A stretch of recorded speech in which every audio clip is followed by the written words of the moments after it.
शिव पर चढ़ी गई भस्म, शिव पर चढ़ाया गया जल, शिव पर चढ़ाई गई बेलपत्र, शिव पर चढ़ाया गया एक अक्षत, शिव पर चढ़ाया गया चंदन, अबीर, गुलाल, शिव पर चढ़ाया गया पंचामृत, शिव पर चढ़ाया गया गाय का दूध। ये सभी जो भी सामग्री हम भगवान शंकर को समर्पित करते हैं, केवल शिव को समर्पित नहीं करी गई है, समर्पित करने के बहाने हमारे जैसे जीवों का जो संपूर्ण संसार सागर में ना जाने कितना झूठ, कितना कपट, कितना छल, कितनी बेईमानी, कितना पाप, कितना असत्य कहीं ना कहीं मनुष्य की देह से हो जाता है, उस देह से मुक्ति का एक बिंदु है।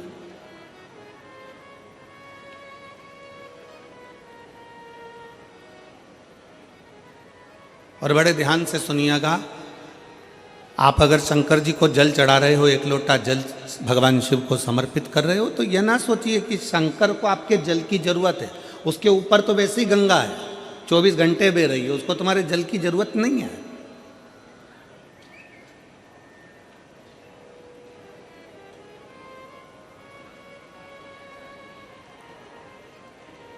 आप देवादिदेव महादेव को अगर एक लोटा जल चढ़ा रहे हो, तो यह विचार ना करिए कि शंकर को तुम्हारे जल की जरूरत है।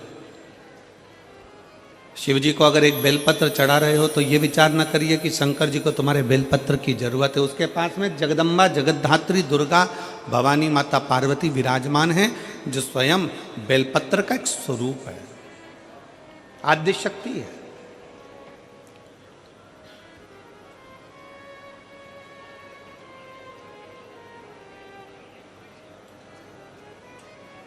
भगवान शंकर को अगर दिया लगा रहे हो, तो दीपक जला रहे हो, दिया लगा रहे हो, तो ये ना सोचिए कि हम भगवान शंकर को दीप लगा रहे हैं। उसको तुम्हारे दीप की जरूरत नहीं है, उसके मस्तक पर चंदा विराजमान है।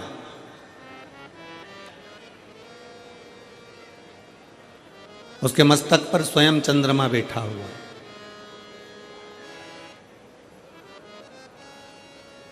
भगवान शंकर को तुमसे कुछ भी नहीं चाहिए, कुछ भी नहीं। आप अगर विचार करो कि मैं शंकर जी को जल चढ़ा रही हूं, शंकर जी को जल की जरूरत है नहीं है। जो जल आप शंकर भगवान को चढ़ा रहे हो, शिव को तुम्हारे जल की जरूरत नहीं है। शंकर जी को जो जल चढ़ा रहे हो, वो जल की जरूरत तुमको है। जिस दिन तुम्हारा दुख का समय आएगा, तुम्हारा चढ़ाया गया एक लोटा तुम्हारे सामने आकर खड़ा हो जाए। जो तुमने भगवान को दिया है, जो तुमने भगवान को प्रदान किया है, जो तुमने भगवान को दिया है। एक चरित्र आता है, स्मरण में रहे आपके। एक राजा ने अपने नगर में सूचना कर दी कि मुझे नहीं मालूम कि मरने के बाद क्या होता है। एक राजा ने सूचना कर दी कि मुझे नहीं मालूम कि कब्र के अंदर होता क्या है। जब किसी व्यक्ति को दफना देते हैं, किसी व्यक्ति को भूमि की समाधि दे देते हैं, तो उसके साथ होता क्या है मुझको नहीं मालूम।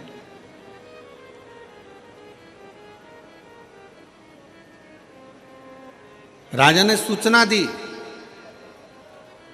अगर मेरे राज्य का कोई व्यक्ति कब्र के अंदर सोने के बाद मुझे बता दे कि कब्र के अंदर होता क्या है, मरने के बाद होता क्या है, तो मैं उसको मुंह मांगा धन दूंगा। अब सोचने वाला विषय है कि मरे कौन, बताने के लिए, जो मर गया वो आके बताए कौन।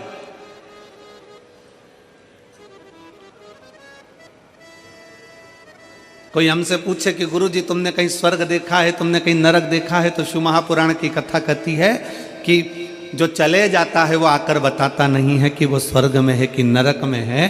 पर इतना जरूर है कि अगर आप शिव महापुराण की कथा के अंदर बैठे हो, आप शंकर को एक लोटा जल चढ़ा रहे हो, आप पंचाक्षर मंत्र नमः शिवाय कर रहे हो, आप षडाक्षर मंत्र ओम नमः शिवाय कर रहे हो, आप राम नाम, कृष्ण नाम, शिव नाम जप रहे हो, श्री शिवाय नमस्तुभ्यम बोल रहे हो, आप देवी की आराधना कर रहे हो, आप शंकर की आराधना कर रहे हो, आप भूखे को भोजन करा रहे हो, आप प्यासे को पानी पिला रहे हो, किसी शिक्षा की व्यवस्था कर रहे हो, किसी की औषधि की व्यवस्था कर रहे हो, तो समझ लेना कि आप स्वर्ग में निवास कर रहे हो, आप नरक में नहीं रह रहे। ये पृथ्वी ही स्वर्ग है,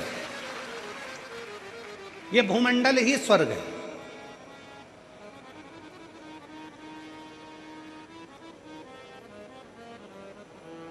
अब राजा ने सूचना कर दी कि कोई मुझे बता दे कि कब्र के अंदर होता क्या है, मरने के बाद होता क्या, कोई मुझे सूचना दे होता क्या। अब दे सूचना कोई।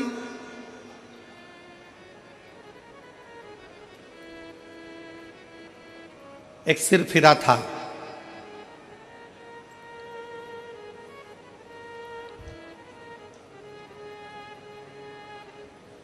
बहुत कंजूस था। उसके मन में आया कि राजा ने सूचना दी है कि कब्र के अंदर होता क्या है, मरने के बाद होता क्या है, बताना है।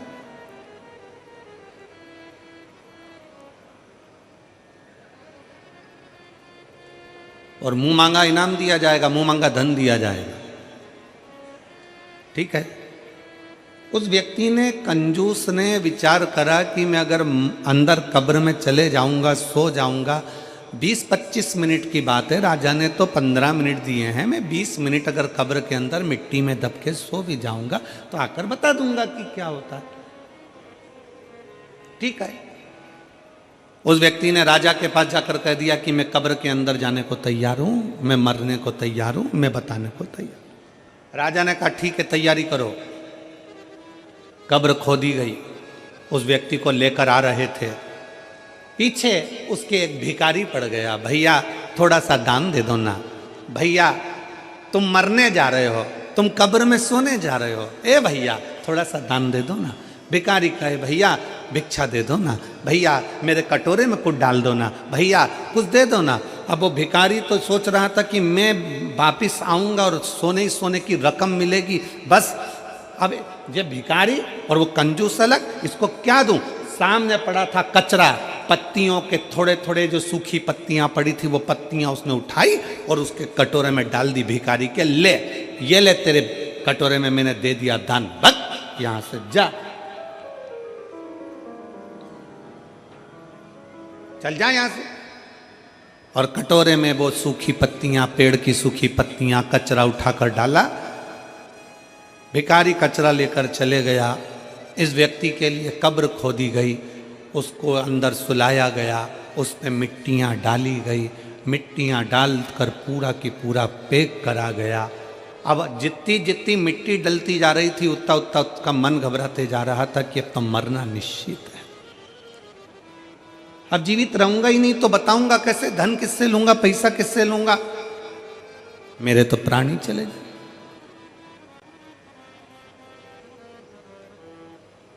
कोई बात नहीं, बस तो मैं जाऊंगा, ये पक्का। 8 से 10 मिनट निकल गए, एक सांप उस कब्र के अंदर घुसने लगा। उसने मन में विचार करा कि अभी तो मैं बच भी जाता, पर अब तो पूरा ही मरा। सांप कब्र के अंदर आ रहा था और ये घबरा रहा था। इतने में इसने क्या देखा कि उस सांप को पेड़ के सूखे पत्तों ने रोक दिया। इसने देखा उस सांप को कचरे ने रोक दिया। पेड़ के सूखे पत्तों ने, कचरों ने उस सांप को रोका। सांप अंदर आने का प्रयास करता रहा, सूखे पत्ते उसको रोकते रहे, कचरा उसको रोकता रहा, सांप अंदर नहीं आया। आखिरी में पलट कर चले गया। 20 मिनट पूरे होने के बाद इसको कब्र से निकाला, राजा के दरवाजे में लाकर खड़ा करा। राजा ने पूछा, बताओ कब्र में होता क्या है? उसने अपनी वाणी में कहा, महाराज होता बस वही है कि जीते जी जिंदगी में आप जो दान करते हो वो मरने पर भी आपके सामने आकर खड़ा हो जाता है। जीते जी आपने जो भजन किया, जीते जी आपने जो कीर्तन किया, जीते जी आपने जो मंत्र जाप करा, जीते जी आपने जो नाम जाप करा, जीते जी आप शंकर की कथा सुन रहे हो, जीते जी आप एक लोटा जल चढ़ा रहे हो, फिर निवेदन है, शंकर को तुम्हारे एक लोटा जल की जरूरत नहीं है, शंकर को तुम्हारी बेलपत्र की जरूरत नहीं है, शंकर को तुम्हारे दीपक की जरूरत नहीं है। शंकर कहते हैं कि ये सब कुछ तुमने जल चढ़ाया तुम्हारे लिए, तुमने बेलपत्र चढ़ाई तुम्हारे लिए, तुमने दीप लगाया तुम्हारे लिए, ये सब कुछ तुम्हारा, तेरा तुझको अर्पण क्या लागे मेरा प्रभु, क्या लागे मेरा, ये मेरा कुछ भी नहीं है, जो कुछ भी है सब तुम्हारा है। तुमने जो किसी को पानी पिलाया है, तुमने किसी को सत्संग कराया है, तुमने किसी को भोजन कराया है, तुमने दीप लगाया है, तुमने कहीं भगवान का नाम जाप किया है, ये सब कुछ तुम्हारा आएगा और तुम्हारे काम ही आएगा।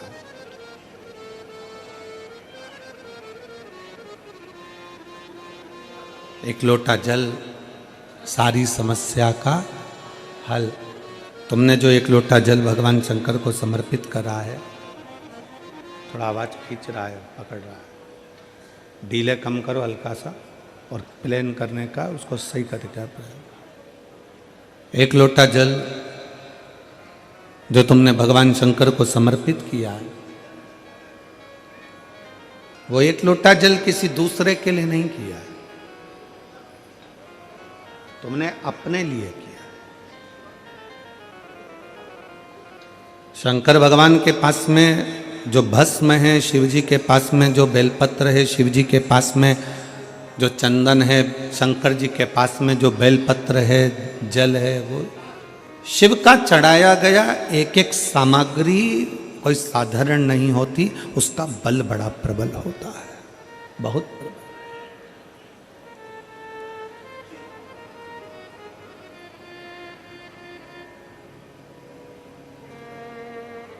कल हमने कथा में कहा था, आप लोगों ने श्रवण किया था कि शिव जी पर जब हम जल समर्पित कर कर उसका पान करते हैं, उस जल को पीते हैं,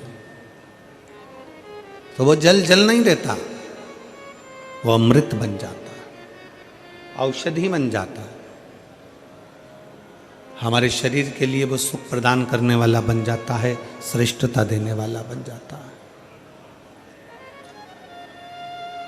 वो जल साधारण नहीं रह पाता।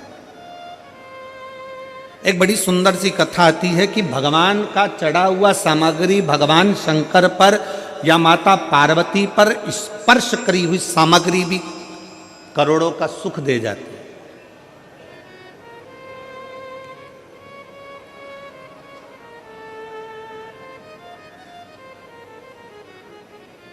करोड़ों की संपदा दे जाती है।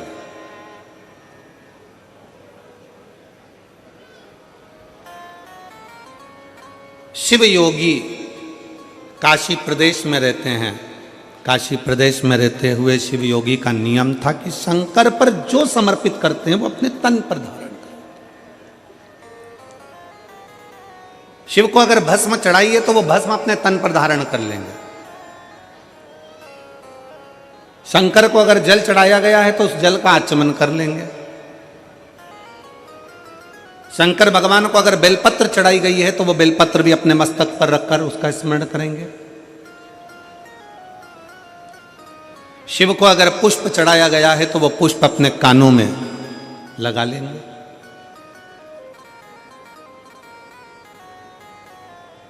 कभी कभी हम तो नहीं जानते, पर आप लोगों ने अगर स्मरण में हो तो हमने भी एक बार दर्शन किया है। आप लोग भी कभी शंकर भगवान के अगर फोटो को निकालोगे,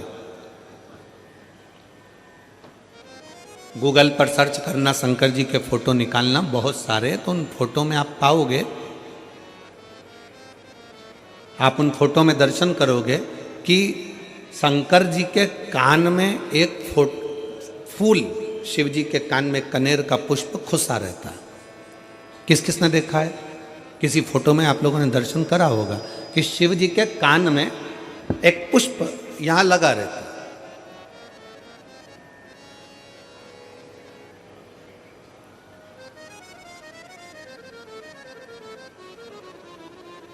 भगवान अगर श्रीनाथ जी का दर्शन करोगे, नाथ द्वारा में श्री जी बाबा का दर्शन करोगे,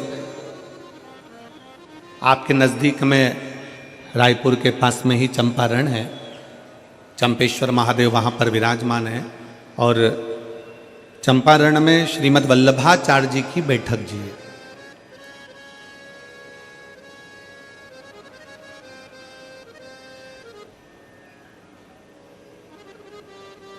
जिन्होंने पुष्टि मार्ग को प्रगटाया, ठाकुर जी के चरणों की सेवा सिखाई। और श्रीनाथ जी का अगर दर्शन करते हो, श्री जी बाबा का अगर दर्शन करते हो, गोवर्धन नाथ जी का अगर दर्शन करते हो, तुम्हारे घर में अगर श्रीनाथ जी का कोई फोटो है, गोवर्धन नाथ जी का अगर कोई फोटो है, श्री जी बाबा का अगर कोई फोटो है, तो उस फोटो में आप दर्शन करेंगे कि श्रीनाथ जी का जो हस्तकमल ऊपर है, उस हस्तकमल पर एक पुष्प रखा हुआ।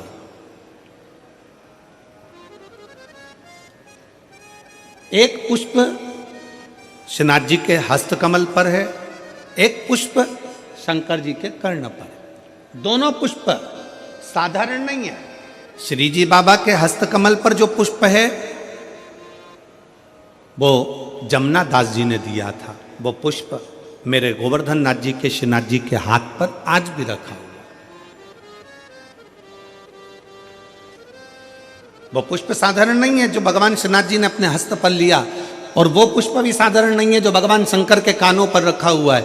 जमुना दास जी ऐसे संत जिन्होंने ठाकुर जी के इतने प्रिय कि ठाकुर जी के लिए रोज नई नई माला तैयार करते थे, रोज नया नया श्रृंगार तैयार करते थे। भगवान गोवर्धन नाथ जी के लिए, श्रीनाथ जी के लिए रोज नया नया श्रृंगार बनाते थे। एक दिन जमुना दास जी ने एक डलिया में पुष्प देखा तो उन्होंने फूल वाले से कहा, पुष्प वाले से बोला, भैया ये फूल मुझे दे दो। जमुना दास जी, फूल की कीमत 1 रुपया है। जमुना दास जी ने कहा ठीक है, ये फूल 1 रुपये लो और तुम मुझे दे दो।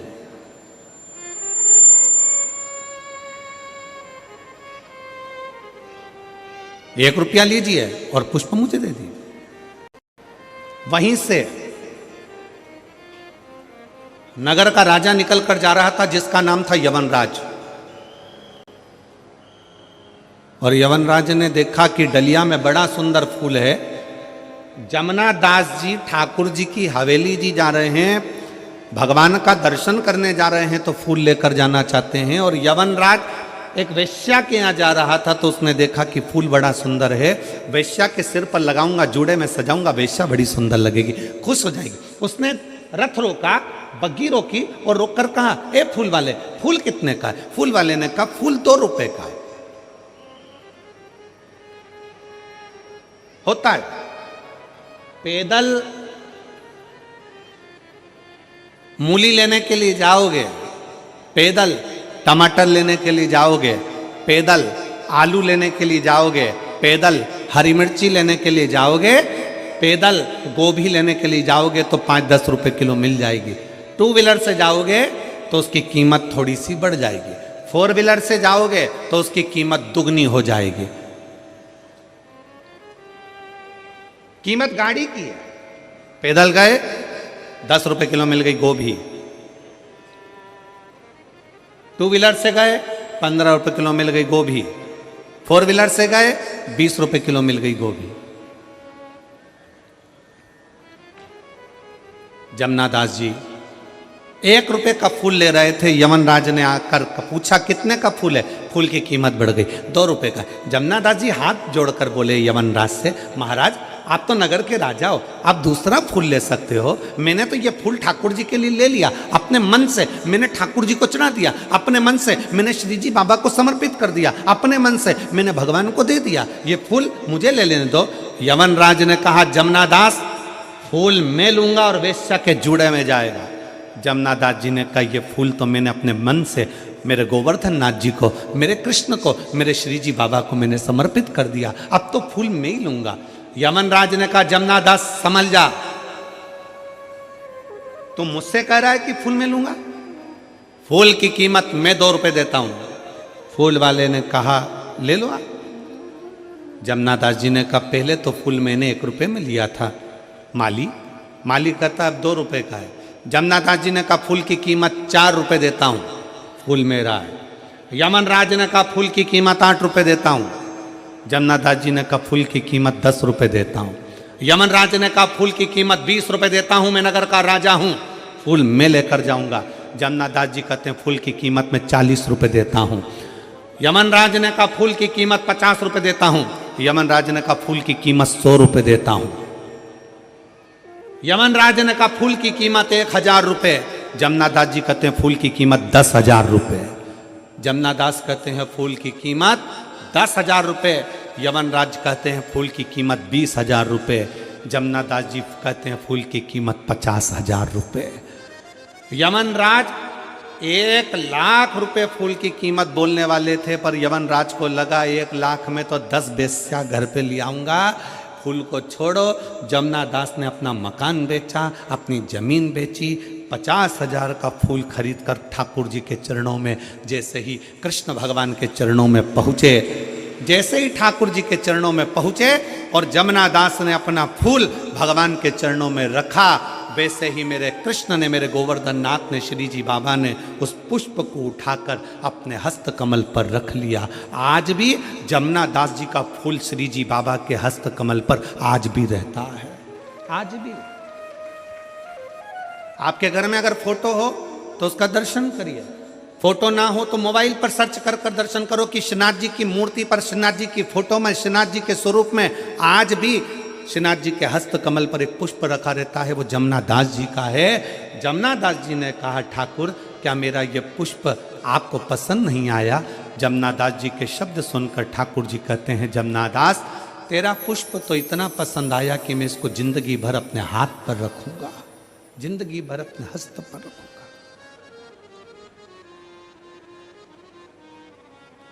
क्या था इस पुष्प में? इस पुष्प में कीमत नहीं है, इस पुष्प में दिल है, भाव है। वो तो जमनादास जी थे जो फूल की कीमत बढ़ा दी है। एक हम घर की मां कह देती है सुन बेटा आज पंडित जी पूजन कराने आएंगे, आज शिवरात्रि है, माला लिया बाजार से। पति से कहा जाओ जरा माला लिया बाजार से। पति गए माला लेने के लिए। माला कितने की है? 50 रुपए की। इससे छोटी 30 रुपए की, इससे छोटी 10 रुपए की, यही उतार कर दे दो। भगवान के लिए लेकर आए 10 रुपए की। थोड़े दिन बाद पत्नी का करवा चौथ का व्रत आ गया। पत्नी ने कहा सुनो मेरे लिए वो सिर में बांधने का वो गजरा और जूड़ा लेकर आना। पति गया मार्केट में फूल वाले के यहाँ, ये कितने का है? 40 रुपए का। इससे अच्छा बता 50 का, इससे अच्छा बता 150 का, इससे अच्छा बता 200 का। पत्नी के लिए लेकर आया तो अच्छे से अच्छा लाया, बच्चों के लिए लाया तो अच्छे से अच्छा लाया, और परमात्मा के लिए लाया तो सस्ते से सस्ता लाया। भगवान भी समझ जाते हैं तेरी दृष्टि में मैं हल्का हो गया, मेरी दृष्टि में तू हल्का हो गया, मेरी दृष्टि में तू हल्का। भगवान कभी नहीं कहते कि मुझे बहुत सारा धन दो, भगवान कभी नहीं कहते कि मुझे बहुत सारी संपदा दो, भगवान कभी नहीं कहते कि मुझे ढेर सारी पूंजी दो। भगवान तो कहते हैं कि तू दिल से मुझे जो समर्पित कर रहा है वो मेरे लिए नहीं, तू तेरे लिए कर रहा है, तेरे लिए।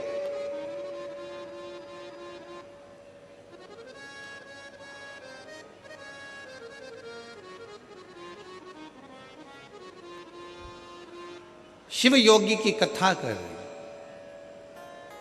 काशी प्रदेश में रहने वाला वो शिव योगी भगवान शंकर की भक्ति में झूमता, शिव जी को भस्म का श्रृंगार करता, वो भस्म अपने तन पर धारण कर लेता। शंकर जी को बेलपत्र का श्रृंगार करता, बेलपत्र अपने तन पर धारण कर लेता। भगवान शंकर को जल समर्पित करता, वो जल का आचमन कर लेता।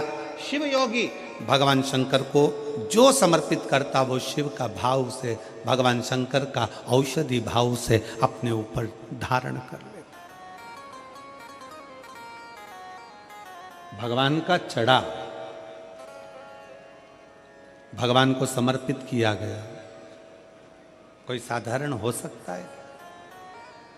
हमने पहले भी एक बार कथा में कहा था, मेरी जीजियों से निवेदन है, मेरे जीजाओं से निवेदन है, मेरी बेटियों से बेटाओं से निवेदन है, कोई 500 रुपए की साड़ी लेकर आए, कोई 1000 रुपए की साड़ी लेकर आए, कोई 10,000 की साड़ी लेकर आए, तुम 200 रुपए की साड़ी लेकर आओ।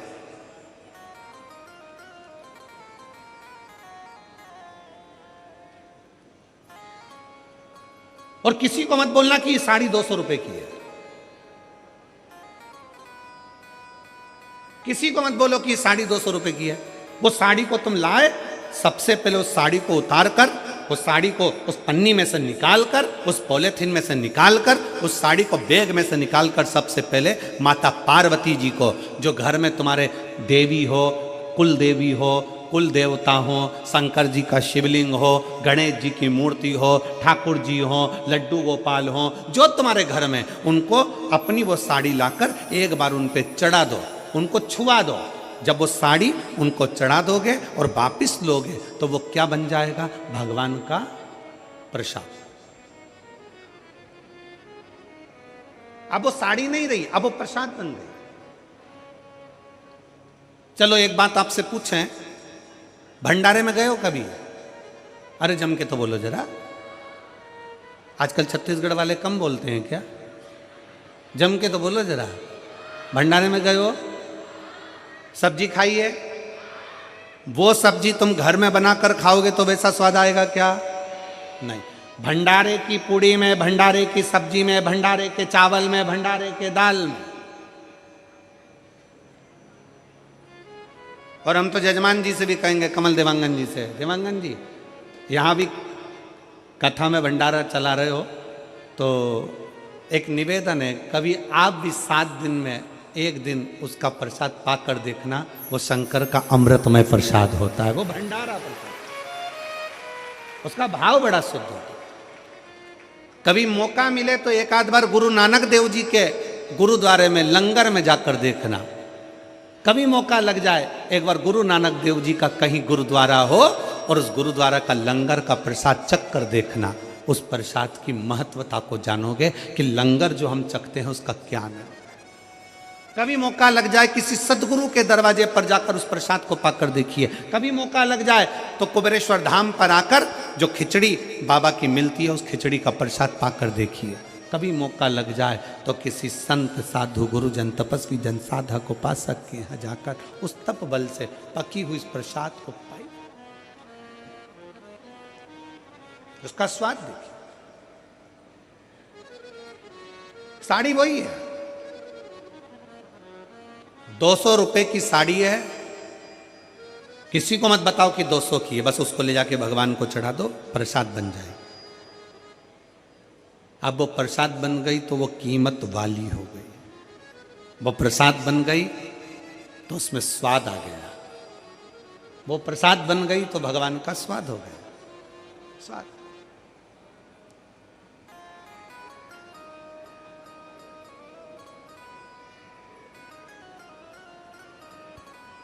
हम देवांगन जी हमारे लाडले की पूजन करते हैं, कल्लू जी की, और हमारे जो शंकर जी हैं और शालिग्राम जी हैं उनको हम आपके कक्ष में, हमारे बाजू में अलग कक्ष में उनकी सेवा होती है। सुबह सुबह हम वहाँ पहुँच जाते हैं सेवा के लिए। तो जब भगवान को भोग लगता है और भगवान का जब स्नान आदि हो जाता है, भोलेनाथ जी का पूजन हो जाता है और भाभी जी वगैरह वो फ्रूट्स, थोड़ा सा फल और दूध वगैरह भेजती हैं, तो वो हम भोग लगाकर वापिस उसको बाहर भेजते हैं। उसका थोड़ा सा प्रसाद आप पहले भगवान के पास ना आए उससे पहले उसको रख कर देखो और उसको खाकर देखो। और जो शंकर जी की हम पूजन करें तो बाबा की या किसी मंदिर में पूजन होती है, वो मंदिर का प्रसाद जब अंदर से बाहर आता है और उस प्रसाद को पाकर देखोगे तो उसका स्वाद अपने आप बढ़ जाता है, क्योंकि वो प्रसाद हो जाता है, वो प्रसाद। सत्यनारायण भगवान की कथा करवाओ, आटे की पंजेरी बनाओ, पंजेरी को अलग रख दो और एक कटोरी पंजेरी सत्यनारायण जी के सामने रख दो। जो अलग रखी है उसमें स्वाद नहीं आएगा, जो सत्यनारायण जी के सामने रखी है उसका स्वाद बढ़ जाएगा, क्योंकि वो प्रसाद है। प्रसाद 200 रुपए की। एक प्रैक्टिकल जरूर करो, किसी और वाला महाराज झूठ तो नहीं बोल रहा, प्रैक्टिकल करते रहना चाहिए, प्रैक्टिकल बिल्कुल करो, प्रैक्टिकल जरूर करो। 200 रुपए की साड़ी लो, भगवान को चढ़ा दो, प्रसाद हो गई। फिर उसको पहनो, पहनकर बाहर शादी में, पार्टी में, तुम्हें जहां जाना हो वहां जाओ। आपको लोग पलट कर कहेंगे अच्छी दिख रही है, बहुत महंगी है, कीमत भगवान को चढ़ाने से हो गई है। अच्छी दिख रही है, बहुत महंगी है, बहुत महंगी।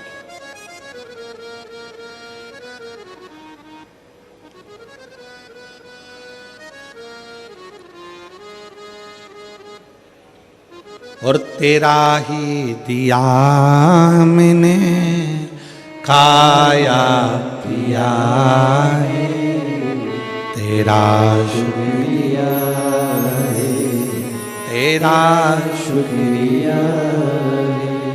मुझे भोले बाबा ने बहुत दे दिया है, तेरा शुक्रिया है, तेरा शुक्रिया है, तेरा शुक्रिया है, तेरा शुक्रिया है।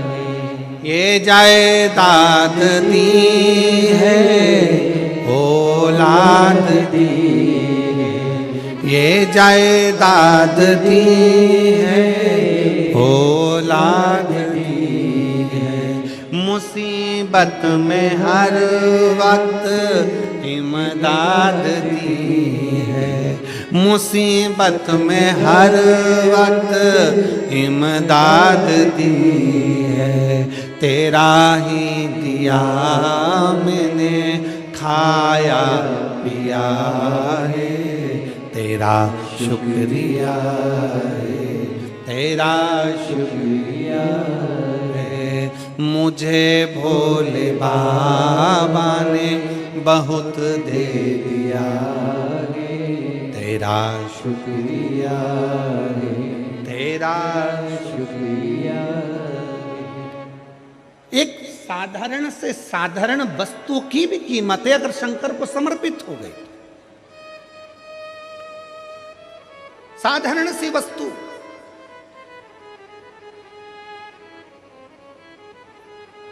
सीता जी ने जब हनुमान जी ने माता जानकी जी को राम जी की मुद्रिका दी, तब सीता जी ने हनुमान जी को क्या दिया था? जम के बोलो, क्या देकर भेजा था? अरे बोलो तो, क्या देकर भेजा? हनुमान जी ने तो माता जानकी जी को मुद्रिका दी थी, अंगूठी दी थी। सीता जी ने क्या देकर भेजा था? अपनी चूड़ामणि। क्या देकर भेजा था? जम के बोलो जरा। अपने बालों की चूड़ामणि माता जानकी जी ने हनुमान जी को देकर भेजा। क्या थी चूड़ामणि? कहां से आई थी चूड़ामणि? वो चूड़ामणि इतनी विशेष क्या थी जो चूड़ामणि सीता जी ने हनुमान जी को दे दी?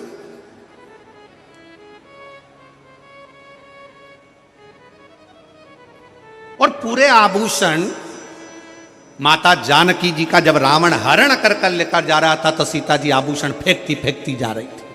रामचरितमानस में लिखा है, जानकी जी आभूषण फेंकती फेंकती जा रही हैं। चूड़ामणि माता जानकी हनुमान को दे देती है कि राम जी को दे देता। कहां से आई चूड़ामणि? वो चूड़ामणि में ऐसा क्या था? वो चूड़ामणि में क्या था जो माता जानकी जी हनुमान जी को देखते समय, विदा करते समय चूड़ामणि दे देती? क्या था वो चूड़ामणि? साधारण नहीं थी। जब मंथन किया गया देवता और राक्षसों ने मिलकर, समुद्र मंथन करा, मंदराचल सुमेरु पर्वत की रई बनाकर, शेषनाग की नेति बनाकर जब मंथन किया, मंथन में रत्न निकले, माणिक मोती औषधि सब कुछ निकले। फिर रतन में लक्ष्मी जी प्रकट हो रही थी, उससे पहले एक देवी और प्रकटी थी।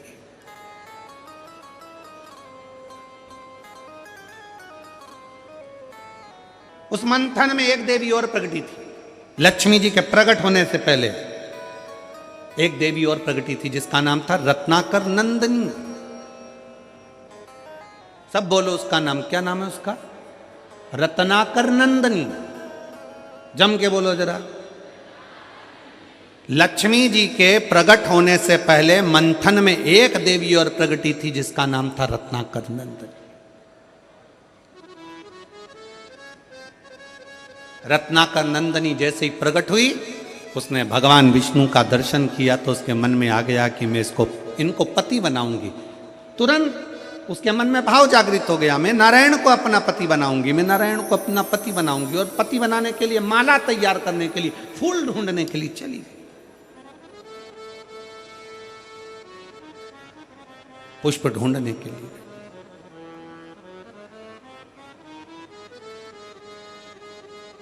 और रत्नाकर नंदनी जब फूल ढूंढने के लिए गई, इतनी देर में मंथन में प्रकट हो गई माता महालक्ष्मी।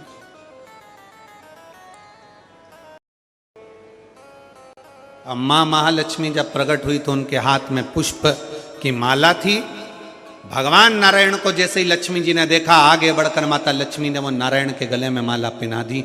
और जैसे ही माला पहनाई, भगवान विष्णु को लक्ष्मी जी ने वर लिया। वर लिया, पूरे देवताओं के पास सूचना पहुंच गई कि माता लक्ष्मी जी ने भगवान विष्णु को वर लिया है, उनका विवाह होना है। समुद्र देवता कन्या दान करेंगे, लक्ष्मी जी का मंगल विवाह होगा। विवाह की तैयारी होने लगी, देवताओं का आगमन हो गया। भगवान शंकर पार्वती भी वहां आ गए जहां पर लक्ष्मी और नारायण का विवाह हो रहा है।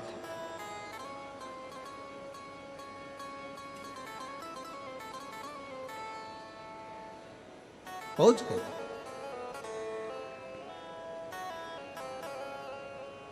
विवाह का कन्यादान हुआ, लक्ष्मी जी का विवाह नारायण के साथ हुआ। इतनी देर में रत्नाकर नंदनी आ गई, माला बनाकर, माला लेकर, पुष्प लेकर। स्वामी भगवान विष्णु को देखा तो भगवान विष्णु के पास में तो लक्ष्मी खड़ी थी। दोनों की वरमाला हो चुकी थी, भावर हो चुकी थी, दोनों का विवाह हो चुका था। रत्नाकर नंदनी की आंख में से जल बहने लगा, नैनों से जल बह रहा था। भगवान नारायण ने बुलाया, हे रत्नाकर नंदनी इधर आओ। रत्नाकर नंदनी आई। प्रभु मैं आपको वरना चाहती थी, मैं आपको अपना बनाना चाहती थी। भगवान कहते हैं, रत्नाकर नंदनी मेरा विवाह लक्ष्मी जी से हो गया है। तुम मुझे वरना चाहती थी, मैं जान गया था तेरे मन की दशा को, पर तो चिंता मत कर। कलिकाल में जब मेरा कल्कि अवतार होगा, तब मैं तुझे अपनी अर्धांगिनी बनाऊंगा। मैं तुझे अर्धांगिनी बनाऊंगा। तब तक तू त्रिकूट में, त्रिकूट पर्वत पर मां वैष्णो देवी के नाम से विख्यात होकर विराजमान होगी। तेरे में 3 देवियों की शक्तियां तेरे साथ होगी, वहां बैठेगी। राम अवतार में मैं स्वयं तुझे दर्शन देने के लिए आऊंगा। जब जब मृत्यु लोक पर आऊंगा, तब तब तुझे मैं दर्शन दूंगा। रत्नाकर नंदनी तुम जा सकते। रत्नाकर नंदनी ने भगवान नारायण से कहा कि तुम्हारा विवाह हुआ है। शादी में अगर कोई आता है तो उसको विदाई दी जाती है।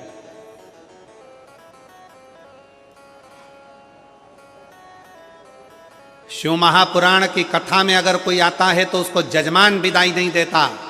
शिव महापुराण की कथा में अगर कोई आता है तो भगवान शंकर उसको आखिरी दिन विदाई देकर भेजते हैं।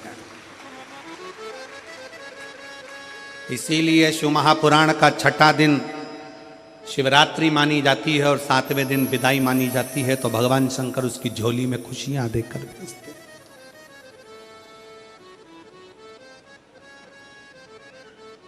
श्रेष्ठता। रत्नाकर नंदनी कहा, मैं जा रही हूं, पर मैं आपके विवाह में साक्षी बनी हूं। आपके विवाह में मेरी साक्षीता है, आप मुझे विदाई दीजिए। भगवान नारायण मुस्कुरा कर कहते हैं कि आपको मैं विदाई दूं, ये श्रेष्ठता कहां? हमारे देवों में भी देव महादेव हमारे पास में बैठे हैं, विदाई वो देंगे। तुरंत रत्नाकर नंदनी शंकर जी के सामने हाथ जोड़कर बोली कि हमको विदाई दीजिए। रत्नाकर नंदनी के शब्द सुने तो शंकर भगवान बोले कि आप स्त्री हो और स्त्री को विदाई मां जगत जननी पार्वती देंगी। पार्वती जी ने शंकर जी को देखा और देखकर मुस्कुरा कर कहा कि मैं क्या दूं इसको, मेरे पास तो फूल के जेवर हैं, मेरे पास कोई गोल्ड नहीं, हीरा नहीं, चांदी नहीं, सोना नहीं। सारे देवी देवताओं के पास में, सारी देवियों के पास में सोने चांदी के हीरे पन्ना के जेवर होंगे, पर मेरे शंकर भगवान की धर्म पत्नी माता अर्धांगिनी माता पार्वती के पास हीरा मीरा नहीं, क्योंकि शंकर भगवान तो खुद कोहिनूर हीरा है, और जिसके पास मिल जाते हैं तो उसको हीरे की जरूरत ही क्या पड़ती है। मेरे पास तो खुद कोहिनूर हीरा मेरा शिव है।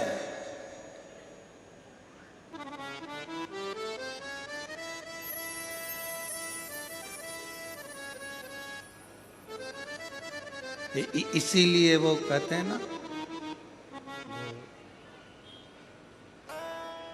जो नाम शिव का लेवे भोले जी दर्शन देवे, भोलेनाथ ब्यूटीफुल। जो नाम शिव का लेवे भोले जी दर्शन देवे, भोलेनाथ ब्यूटीफुल। जो नाम उसका लेवे भोले जी दर्शन देवे, Bholenath beautiful. Bholenath beautiful, Bholenath beautiful. भगवान शंकर तो खुद ही हीरा है, रतन है, माणिक है, सोना है। मेरा शिव तो खुद सुंदर है, इसलिए उसको कर्पूर गौरम करुणाव हारम संसार सारम भुजगेंद्र हारम सदा वसंतम हृदयारविंदे भवम भवामी सहितम। पार्वती जी मुस्कुरा कर कहती है, मेरे पास कोई आभूषण नहीं है, मैं क्या दूं? रत्नाकर नंदनी को विदाई में क्या दूं? शंकर भगवान ने कहा, तुमने विश्वकर्मा जी से एक चूड़ामणि बनवाई है, वो चूड़ामणि तुम इस रत्नाकर नंदनी को दे दो। अभी कथा में कहा कि भगवान शंकर पर पार्वती जी पर चढ़ी हुई सामग्री कोई साधारण नहीं होती है, साधारण नहीं है। मेरी ये जीजियां बैठी हैं ना, मेरे जीजाओं, आप लोग कभी दर्शन करना, ये मेरी जीजियां जब देवी जी के मंदिर में जाती हैं ना, और देवी जी के मंदिर में या सुहागिलों में जब जाती हैं, सौभाग्यवती माताओं का कोई कार्यक्रम होता है उसमें जाती है, तो वहां से सिंदूरा लेके अपनी मांग में भर लेती है। बोलो रही जीजियां सही है कि गलत है? वहां से घर में अगर कोई सुहागिल हो रही है, घर में कोई गोरानी हो गई है, घर में कोई देवी की पूजन हो रही है, उन्होंने कंकु लिया और अपनी मांग में भरा। क्यों? किस लिए? किस कारण? सौभाग्यता के लिए। पार्वती, जो चूड़ामणि तुमने विश्वकर्मा जी से बनवाई थी अपने केशों में लगाने के लिए, जब सोने का महल बनवाया था और सोने के महल के साथ में एक चूड़ामणि तुमने बनवाई थी, और वो महल तो चले गया था जो विश्वकर्मा जी को मिल गया, पर वो चूड़ामणि तुम्हारे पास है, दे दो। पार्वती जी मुस्कुरा कर कहती हैं, स्वामी, बालों से चूड़ामणि निकाली और दे दी रत्नाकर नंदनी को। रत्नाकर नंदनी से पार्वती जी ने कहा, सुनो रत्नाकर नंदनी, ये वो चूड़ामणि है जो मेरे स्वामी से कहकर मैंने बनवाई थी, और मेरे स्वामी ने मुझे वर दिया था कि ये चूड़ामणि जिस स्त्री के जूड़े में रहेगी और वो स्त्री जिस नगर में रहेगी, ये चूड़ामणि जिस स्त्री के जुड़े में रहेगी और वो चूड़ामणि जिस नगर में रहेगी, वहां का राजा कभी हार नहीं सकता, उसे कोई मार नहीं सकता। वहां का राजा कभी हार नहीं सकता और उसे कोई मार नहीं सकता। चूड़ामणि रत्नाकर नंदनी को दे दी, रत्नाकर नंदनी चूड़ामणि ली और लक्ष्मी जी को दे दी। लक्ष्मी जी की चूड़ामणि आई, इतनी देर में इंद्र की पत्नी इंद्राणी का दिल उस चूड़ामणि पर आ गया। इंद्राणी ने इंद्र से कहा, ये चूड़ामणि मुझको चाहिए। इंद्र ने विवाह की विदाई में कि नारायण भगवान आपकी शादी हुई है, मेरी विदाई में कुछ दोगे नहीं? क्या चाहिए? वो चूड़ामणि जो लक्ष्मी जी के जूड़े में सजी है, वो चूड़ामणि इंद्र ने लेकर इंद्राणी को दे दी। अब इंद्राणी के जूड़े में वो चूड़ामणि थी। एक संभासुर नाम का एक असुर हो गया जो देवताओं को परेशान करने लगा, तो दशरथ जी को युद्ध करने के लिए बुलाया। दशरथ जी को युद्ध करने के लिए बुलाया। उस समय पर दशरथ जी का विवाह माता केकई से हुआ था। केकई इतनी बड़ी वीर थी, रथ को हाँकने वाली और शस्त्र चलाने वाली माता केकई थी। और केकई युद्ध के मैदान में आई, संबासुर का वध हुआ। जब संबासुर का वध हुआ तो इंद्र ने दशरथ जी को विदाई में 2 हंस और 2 पंख दिए। और इंद्राणी ने पूछा आपको क्या दूं? तो इंद्र ने कहा एक काम करो, केकई को आपके चूड़े की चूड़ामणि दे दो। केकई को वो चूड़ामणि दे दी गई। केकई के मस्तक पर वो चूड़ामणि आई। केकई आई, केकई ने विचार करा ये चूड़ामणि का मैं क्या करूंगी, मेरे पास तो दशरथ जी हैं, ये चूड़ामणि मैं सुमित्रा जी को दे देती हूँ। सुमित्रा को चूड़ामणि दे दी। राम जी का विवाह हुआ, सीता विवाह कर आई। मुंह दिखाई में सुमित्रा जी ने वो चूड़ामणि सीता जी को दे दी। वो चूड़ामणि सीता के पास, मां जानकी के मस्तक में वो चूड़ामणि आ गई।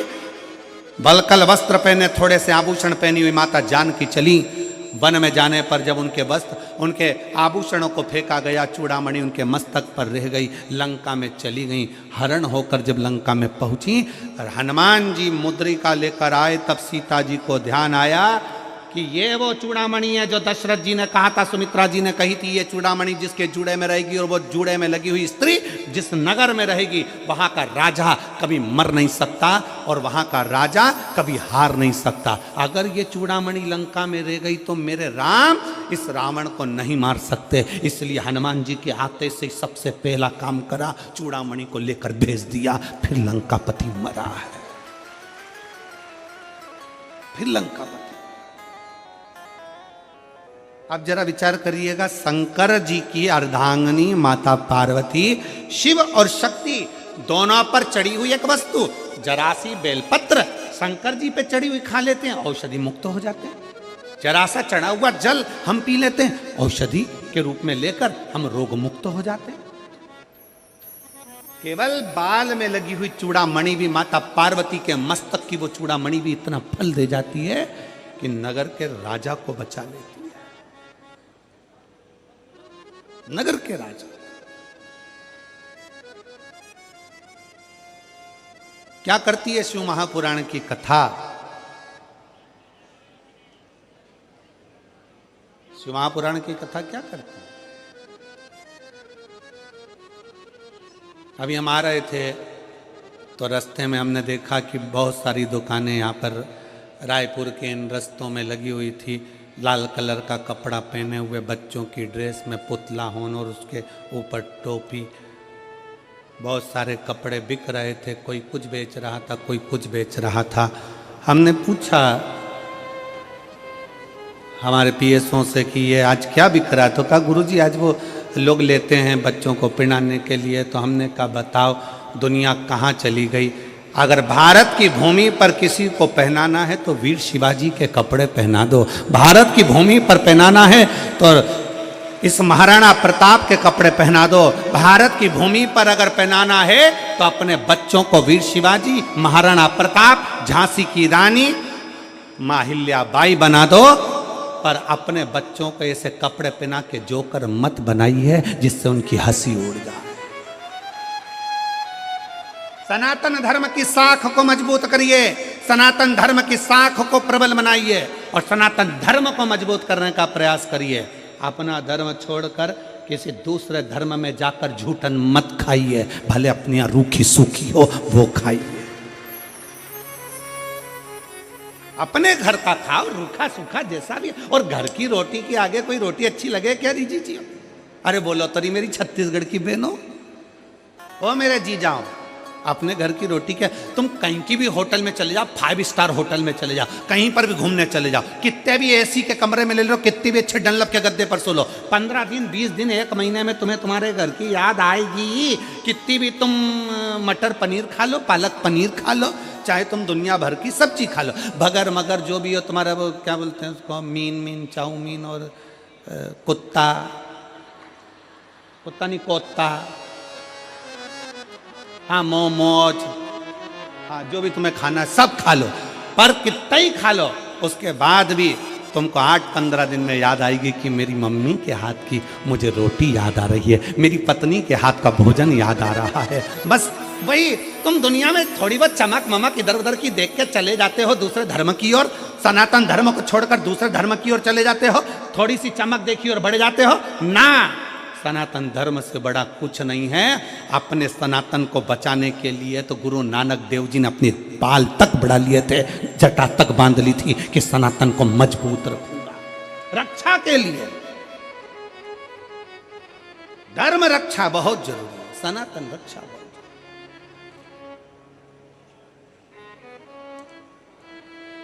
कहां भटक रहे हो? कहां? और अभी अभी वो लोग कहेंगे वो 31st,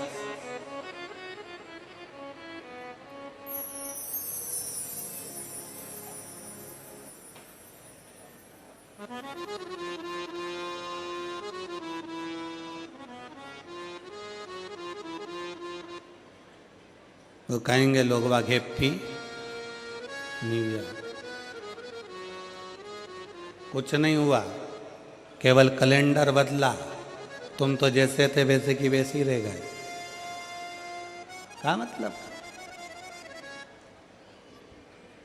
जब बसंत बदले, मेरे भारत की भूमि की हरियाली बदले, जब आपके चेहरे की रौनक बदले और आपका दिल प्रफुल्लित हो, वो चैत्र का महीना, तब मालूम पड़ता है कि नया वर्ष आया है। तब मालूम पड़ता है।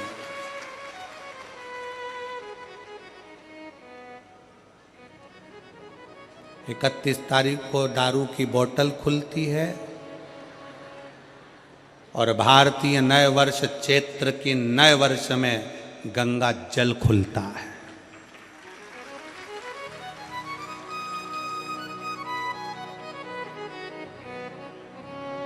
अंग्रेजी नए वर्ष 31 को लोग पी पी के गटर में मिलते हैं और चैत्रीय नव वर्ष में, सनातनी नव वर्ष में लोग मंदिर और शिवालय में मिलते हैं। और मेरा भारतवासियों से निवेदन है, मेरे देशवासियों से निवेदन है, मेरे सनातनियों से निवेदन है, आप 31 मना रहे हो, मनाओ, हमारी तरफ से छूट है। पर याद रखना, उस 31 के दिन भी मैं खाने में मदिरा की दुकान पर नहीं, कुबेरेश्वर धाम और महाकाल की भूमि पर जाइए। हमारे रायपुर के कोई शंकर के मंदिर हैं, राम मंदिर है, चंपारण का चंपेश्वर महादेव है, और छत्तीसगढ़ के जो प्राचीन शिवालय है वहां जाइए। महाराष्ट्र के कोई प्राचीन शिवालय है वहां जाइए।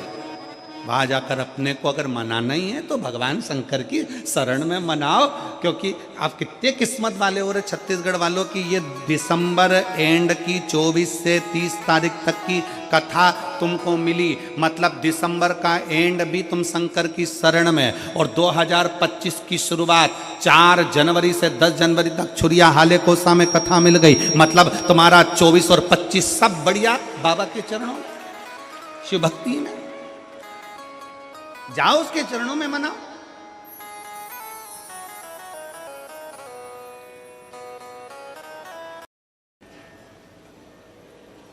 माता पार्वती जी को स्पर्श करी हुई वो चूड़ामणि राज्य के राजा को कभी हारने नहीं देती। शंकर भगवान पर चढ़ी हुई बेलपत्र या चढ़ा हुआ जल आपको कभी गलत जगह पर जाने नहीं देगा, आपकी जिंदगी को संवारेगा जरूर। शिव का चढ़ा जल एक पत्र है,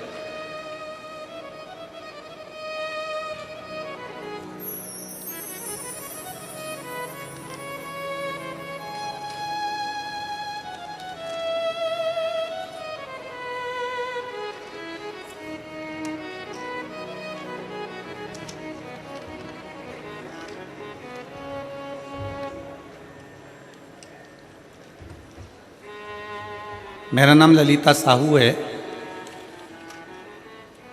मेरी बेटी का नाम मोनिका साहू है। मैं बोरसी दुर्ग छत्तीसगढ़ की निवासी हूँ।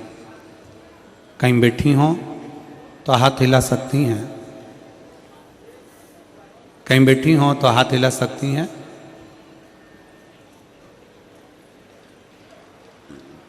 आइए, हाथ हिला तो एक बार। आ जाइए, बेलपत्र ले जाइए। आ जाइए, दोनों आ जाओ। आ जाइए। मेरा नाम श्रीमती ललिता साहू, मेरी बेटी का नाम मोनिका साहू। मैं बोरसी दुर्ग छत्तीसगढ़ की निवासी हूँ। पत्र को आप लोग एलईडी पर आस्था चैनल पर पढ़ सकते हैं। मेरा मोबाइल नंबर ये है। एक लोटा जल पशुपतिनाथ व्रत भोले बाबा के मंदिर में सेवा करने का फल क्या मिलता है, मैं सभी जन को बताना चाहती हूँ। भोले बाबा की कृपा का क्या गुणगान है, जितना भी बोलूँ बहुत कम है। मेरी बेटी सिविल सेवा परीक्षा की तैयारी वर्ष 2019 से कर रही थी। 2019 से वो तैयारी कर रही थी, किंतु कुछ नंबर कम होने के कारण सिलेक्शन नहीं हो पाता था, रिजल्ट निष्फल हो जाता था, तो मेरी बेटी बहुत ही निराश हो जाती थी। गुरुजी, आप कहते हो चौगनी मेहनत करो और एक लोटा जल भोलेनाथ पर चढ़ाओ। परीक्षा के दिन शहद वाली बेलपत्र शिवलिंग पर चिपकाकर परीक्षा देने जाओ। आपके बताए अनुसार मेरी बेटी रोज मंदिर जाती। परीक्षा के दिन बेलपत्र में शहद लगाकर भोले बाबा के शिवलिंग को चिपकाकर परीक्षा देने गई। मैं पशुपतिनाथ का व्रत की, परिवार सहित सीहोर गई, कंकर शंकर की पूजा की। 17 अगस्त 2024 की कावड़ जाकर भरी। बाबा की जो 2024 की कांवड़ थी वो भी जाकर भरी है। भोले बाबा की ऐसी कृपा हुई कि बेटी CGP SC की सभी परीक्षा कंप्लीट करके मेरी बेटी वर्ष 2023 की परीक्षा में उत्तीर्ण होने के बाद 14वां रैंक प्राप्त कर ली और राज्य वित्त सेवा अधिकारी के पद पर आज मेरी बेटी नियुक्त हो गई। मैं बाबा को यहाँ धन्यवाद देने के लिए आई हूँ।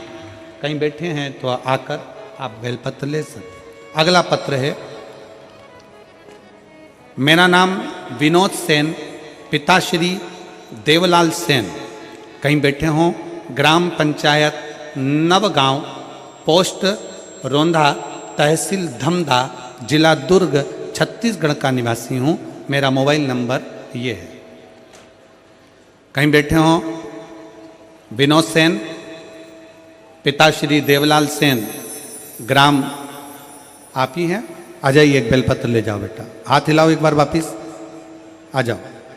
मेरा नाम विनोद सेन, पिता श्री देवलाल सेन, ग्राम पंचायत नवगांव, पोस्ट रोंदा, तहसील धमधा, जिला दुर्ग, छत्तीसगढ़ का निवासी हूँ। मेरा मोबाइल नंबर ये है। एक लोटे जल का मैं क्या महत्व बताऊँ गुरुजी। 2022 से आपकी कथा टीवी पर आपकी कथा सुन रहा हूँ गुरुजी। 22 वर्ष मेरा उम्र है।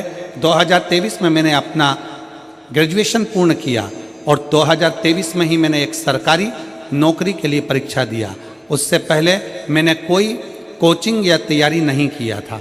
मैं बहुत कम उम्र में से शिवजी की भक्ति में लगा हूँ। बस बाबा पे भरोसा करके और एक बेलपत्र शहद लगा के बाबा को प्रणाम करके परीक्षा दिला दिया।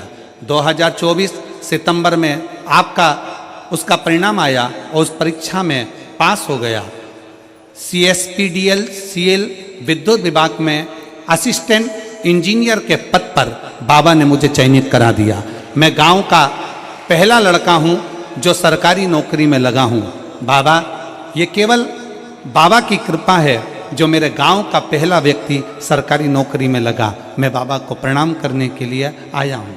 पहले मुझे, अब पत्र को जरा ध्यान से पढ़िएगा, पहले मुझे गांव और रिश्तेदार ताना मारते थे कि शिव जी की भक्ति से और पूजा पाठ से समय खराब होगा, ये सब छोड़ो और काम में ध्यान दो।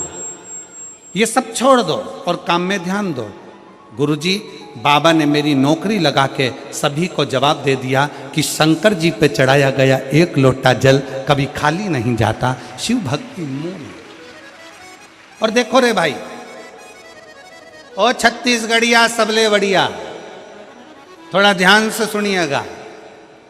आप शंकर जी के मंदिर जाओगे जल चढ़ाने, लोग ताना देंगे। आप शिव जी के मंदिर जाओगे, लोग ताना देंगे। आप कथा सुनने के लिए शिव महापुराण के पंडाल में आओगे, लोग ताना देंगे। आप होटल में खाने जाओगे, कोई ताना नहीं देगा। आप मदिरा का नशा करोगे, लोग खुश होंगे, बर्बाद हो जा। लोग ये चाहते हैं। आप जब जब सनातन धर्म की ओर आगे बढ़ोगे, दुनिया के लोग आपको ताना दे देकर खींच कर पीछे लाएंगे। पर आपका फर्ज है कि शंकर जी का चरण नहीं छोड़ना, शिव महापुराण मत छोड़ना, वो आपको नहीं छोड़ेगी। आगे बढ़ाती रह जाए, आगे बढ़ाती ले जाए।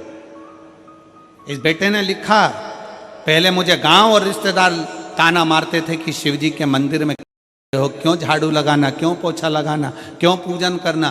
क्या होगा? कई ऐसे राजनेता पड़े हैं जो 24 घंटे माइक पर भी सभा करने जाते हैं तो यही कहते हैं मंदिर जाने से कुछ नहीं मिलेगा। उनका तो मन है तुम्हें चर्च भेज दे, मंदिर को छुड़वा के। ऐसे भी राजनेता पड़े हो जो तुमको मंदिर से छुड़वा कर दूसरी जगह भेजने को तैयार बैठे। पर तुम अपने भीतर वो विश्वास पैदा करो, अपने भीतर वो बल पैदा करो कि हम शंकर का भजन करते हैं और शिव मेरा हाथ पकड़कर पार जरूर करेगा। वो छोड़ नहीं सकता है, वो मुझे छोड़ नहीं सकता। अब ये 2 पत्र तो पढ़े, एक पत्र और देखिए, एक पत्र और ध्यान दो।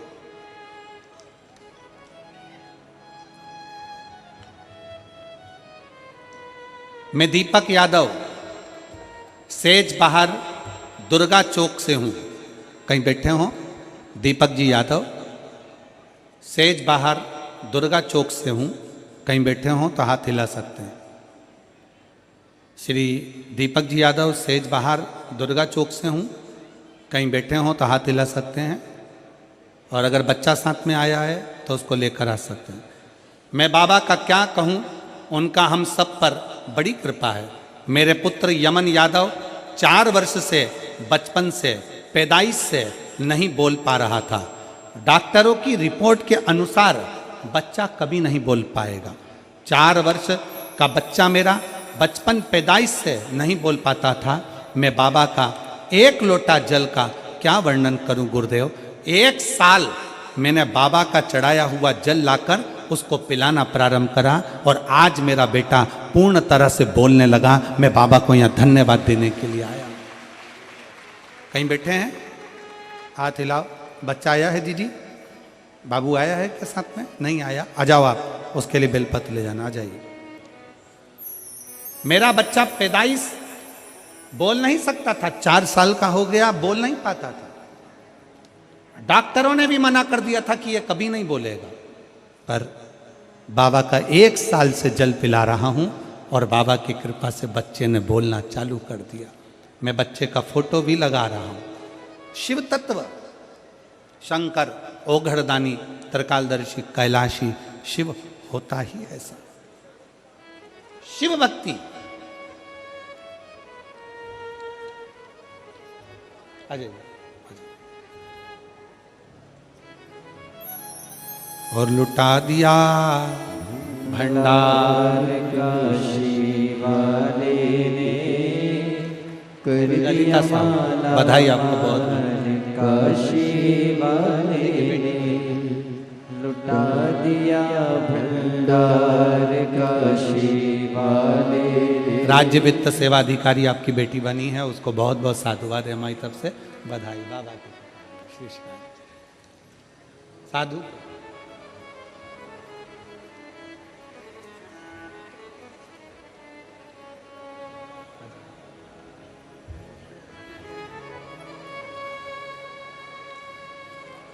विनोद सेन, पिता श्री देवलाल सेन, अपने गांव का पहला लड़का है जो सरकारी नौकरी में लगा है। एक बार जोरदार ताली बजाकर स्वागत करें। गांव के लोग बहुत ताने कई लोग देते थे, परिवार वाले भी, कि ये कुछ नहीं कर सकता, शंकर के मंदिर जाके झाड़ू पोछा करता है, जल चढ़ाता है, क्या इसकी सरकारी नौकरी लगेगी? पर बेटे ने लिखा कि बाबा का 1 लोटा जल ने दिखा दिया, सबके मुख चुप कर दिए। रोते नहीं बेटा आप तो?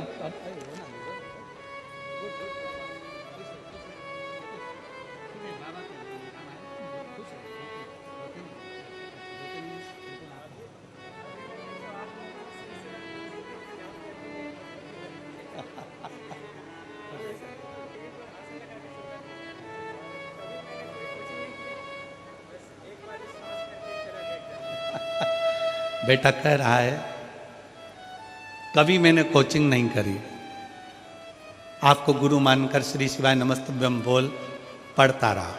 आप कहते हो मेहनत 4 गुनी करो, मैंने मेहनत को 4 गुना कर लिया और बिना कोचिंग के आज सरकारी नौकरी में बाबा की कृपा से विद्युत विभाग के असिस्टेंट इंजीनियर के पद पर मैं नियुक्त हो गया। मैं बाबा को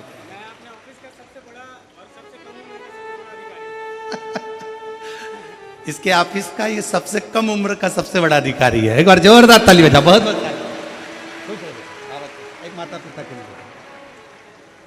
एक मम्मी पापा को देना, ठीक है? शंभू शंभू खुश रहो, शिव कृपा, बधाई आपको।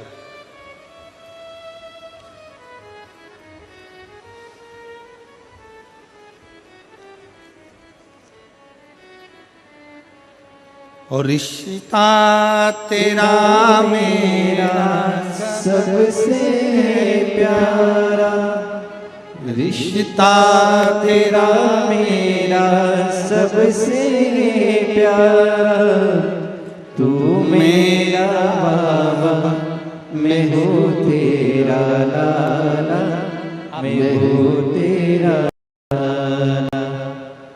4 साल का बच्चा जिसे डॉक्टर ने कह दिया था बचपन से ये बोल नहीं पाएगा तालू के कारण, पर उसकी वाणी देव अधिदेव महादेव ने दी है। 1 साल तक लगातार शिव जी पे चढ़ा हुआ पानी उस बच्चे को पिलाना प्रारंभ करा और बोलना प्रारंभ करा। एक बार जोरदार ताली बजाता शिव तत्व। तू मेरा बाबा, मैं हूँ तेरा लाला, मैं हूँ तेरा लाला।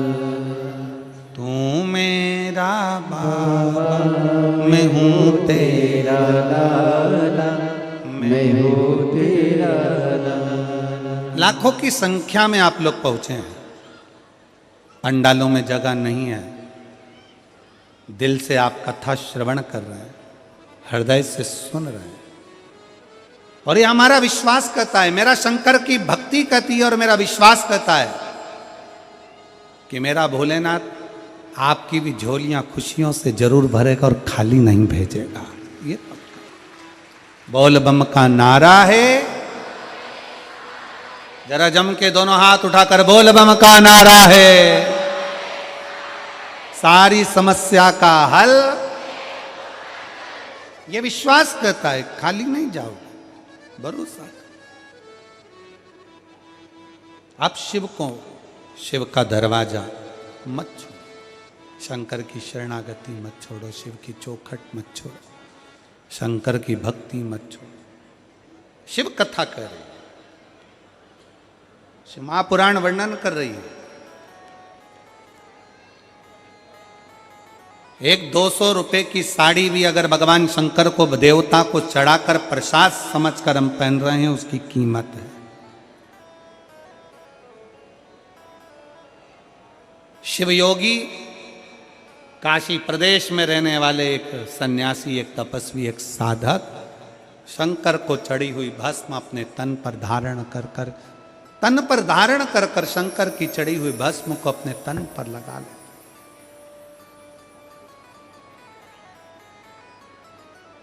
तन पर।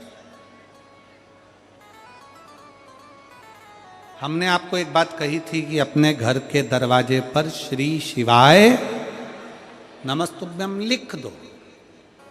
अपने घर के दरवाजे पर श्री शिवाय नमस्तुभ्यम लगा दो, चिपका दो। गाड़ी हो, घोड़ा हो, जो है आपके घर में, बाइक है, 4 व्हीलर है, ट्राली है, ट्रैक्टर है, सब पर लगा। उसका फल क्या मिल सकता है, उसका फल क्या प्राप्त हो सकता है? एक पत्र है,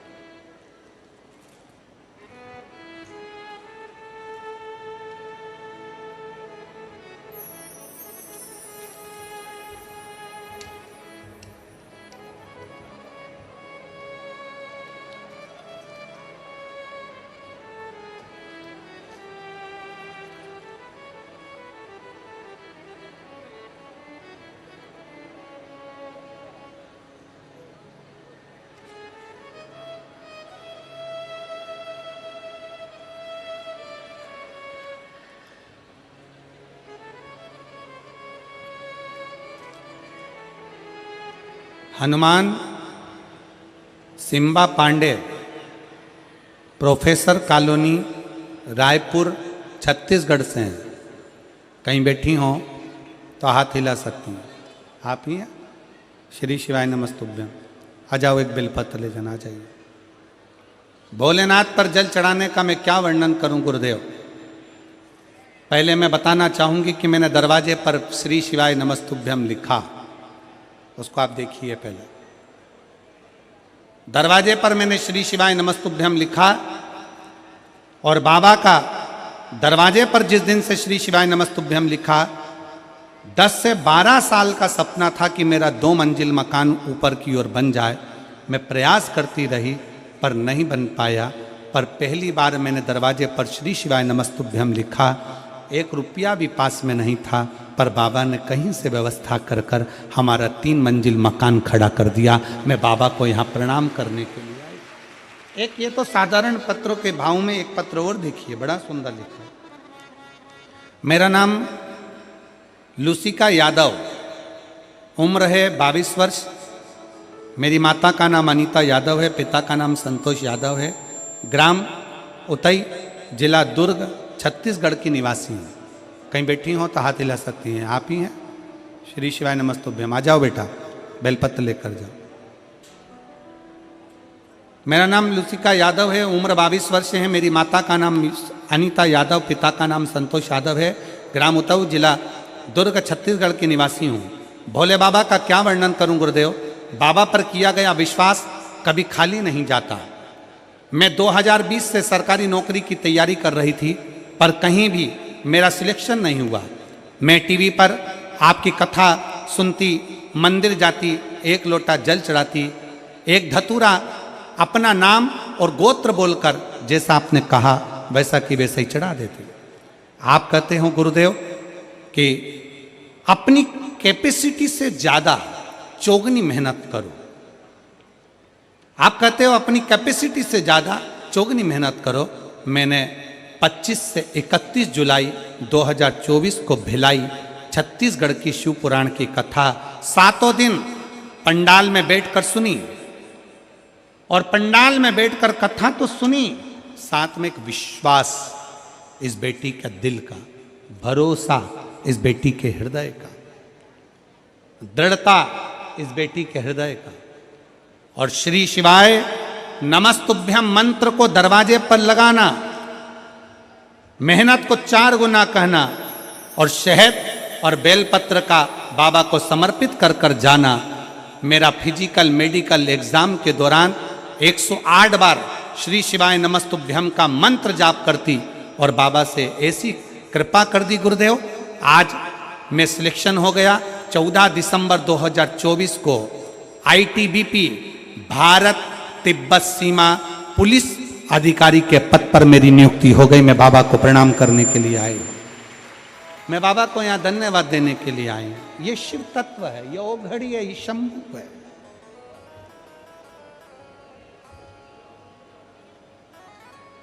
आप लोग कथा श्रवण करने के लिए बैठते हो, लोग कहते हैं गुरुजी क्या मिलता है। हम कहते हैं 7 दिन की कथा श्रवण कर रहे हो, कथा चालू हो उसके पहले आकर बैठो, और कथा विराम हो, आरती हो, कर्पूर गौरम हो, जैसे ही आरती पूर्ण हो तब तक आप कथा का रसतत्व अपना आसन लगाकर अपनी व्यवस्था से बैठकर शिव को अपने दिल की बात कहकर आप जब यहाँ से जाते हो तो मेरा भोलेनाथ अकेला नहीं भेजता, मेरा शंकर आपके पीछे स्वयं चलकर वर देने के लिए आता है, स्वयं।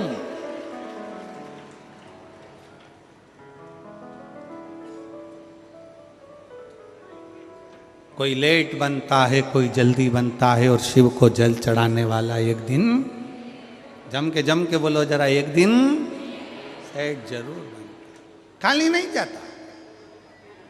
आपने अपने दरवाजे पर श्री शिवाय नमस्तुभ्यम लिखा है, खाली नहीं जाओगे। आ जाओ बेटा।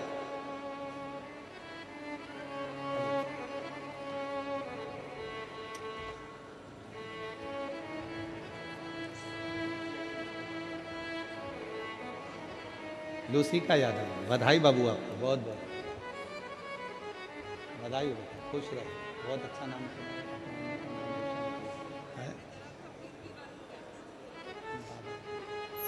अब इसको जाओ लगे।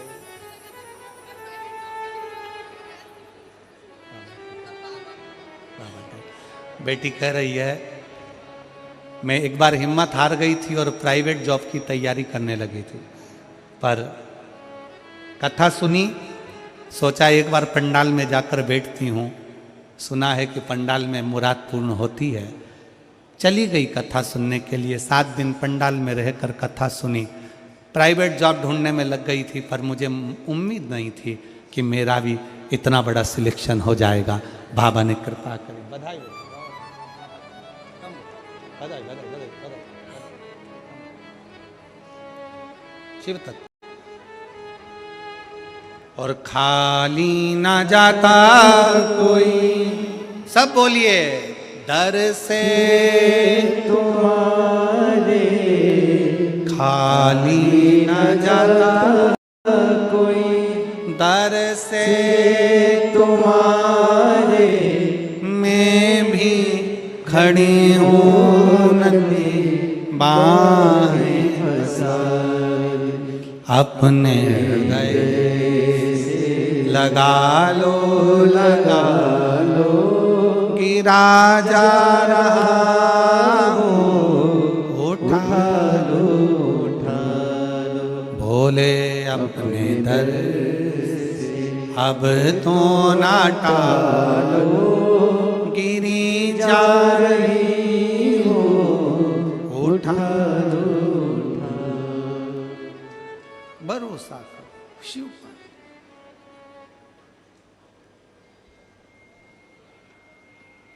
एक विश्वास शंकर पर करो। शिव योगी ने शंकर पर चढ़ी भस्म को धारण किया। शंकर पर चढ़ी भस्म धारण कर।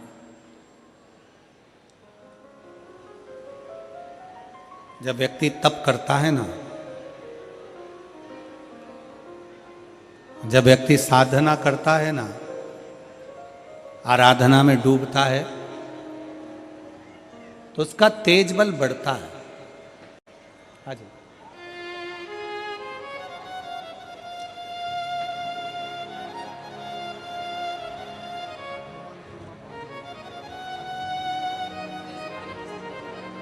बधाई आपको।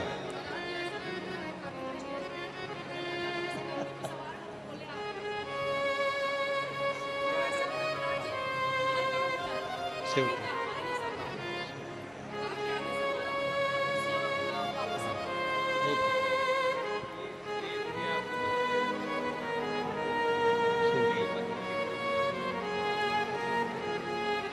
Hanuman Shimpa Pandey, professor colony Raipur.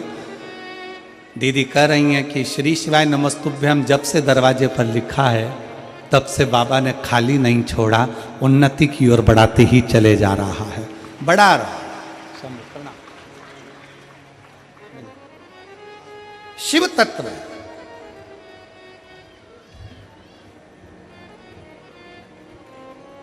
वो घड़ी है शंकर। शिवयोगी ने जब तप करा, साधना करी, इतना तेज शिवयोगी के शरीर पर था, इतना तेज। एक असुर, एक राक्षस, ब्रह्म राक्षस निकल कर जा रहा था। उस ब्रह्म राक्षस ने शिवयोगी को देख लिया। ब्रह्म राक्षस ने शिवयोगी को देखा। जो शिवयोगी भगवान शंकर की भक्ति में डूबा हुआ है, शंकर की आराधना में लगा है, शिव के स्मरण में लगा हुआ है, उस ब्रह्म राक्षस ने शिव योगी को देखा।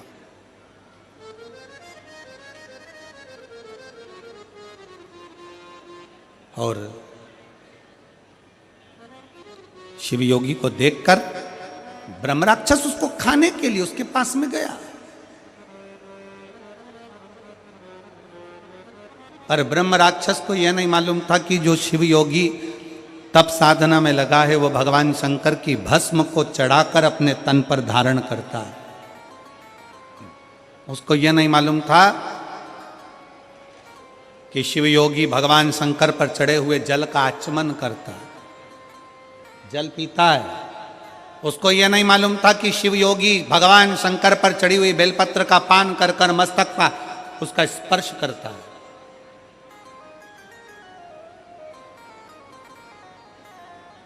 कल कथा में कहा था कि शंकर भगवान पर चढ़ा हुआ जल जब हम अपने ऊपर छींटते हैं, वो जल हमारे शरीर पर ही सूख जाता है और वो जल लगा हुआ शरीर जहां जाता है वो अपना कार्य सफल कर कर ही आता है, सफल कर कर।